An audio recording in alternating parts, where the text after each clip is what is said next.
This segment is brought to you by Kansas Wheat. Learn more at rediscoverwheat.org. Good morning and welcome to Farm Factor on Ag AM in Kansas. I'm your host, Conrad Capus. Kansas soybean farmers and their industry partners arrived January 7th at Topeka for the annual Kansas Soybean Expo. So we are here at the 2015 Kansas Soybean Expo, and we have a really full day of things going on here. It's a really great opportunity for producers to come together and learn and improve their operations. We started the morning with some reports from those that work with the Soybean Association and the Commission to improve exports for soybeans. And then we had a great keynote speaker, Michelle Payne-Knoper, joined us today and spoke to us about having a passion for agriculture and about how we can all do something to tell people our story and to really tell agriculture's story to ensure a legacy. Then we went on to some K-State breakout sessions. We had some brilliant researchers here today from K-State sharing some of the information that they're learning as they do their research. And we actually had an opportunity for producers to go to 2 of those 3 breakouts. And then of course we have the luncheon where there will be awards given, and we'll conduct the annual business meeting of the Kansas Soybean Association. And this afternoon we're going to finish up with another speaker, Roger McOwen, and he's going to be talking about farm succession planning. So a really full day planned here in Topeka. The association organizes the event with checkoff funding from the Kansas Soybean Commission to coincide with the Topeka Farm Show.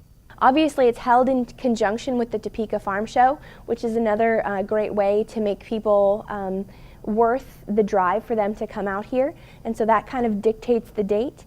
And then we work throughout the year during board meetings and conference calls to really plan the details and make sure it's a great experience for everyone that attends. If producers didn't make it to the expo, several of the speeches will be discussed on today's show, along with research from Kansas State University. Some of the things that are really important for producers to know are current research things that are taking place so that you can be profitable on your farm.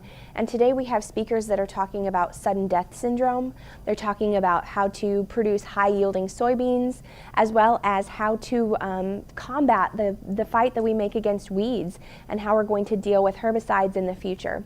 We've also got some information being given today about succession planning. Most of our farms in Kansas are going to pass hands in the next 30 to 40 years, and it's important for families to be prepared to make that succession plan. And Roger McOwen is actually here today, and he's going to be giving us some great information as far from a tax and law perspective of how to make that transition a little less painful.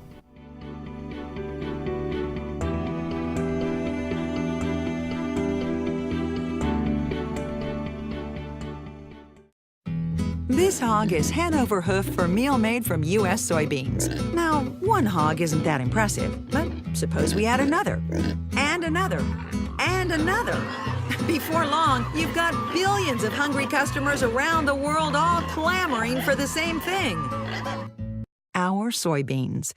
Learn more about the billion-dollar appetite of animal agriculture at beyondtheelevator.com. Brought to you by America's soybean farmers and their checkoff. Don't forget to register for the 2015 Kansas Commodity Classic to be held on February 6th in Manhattan.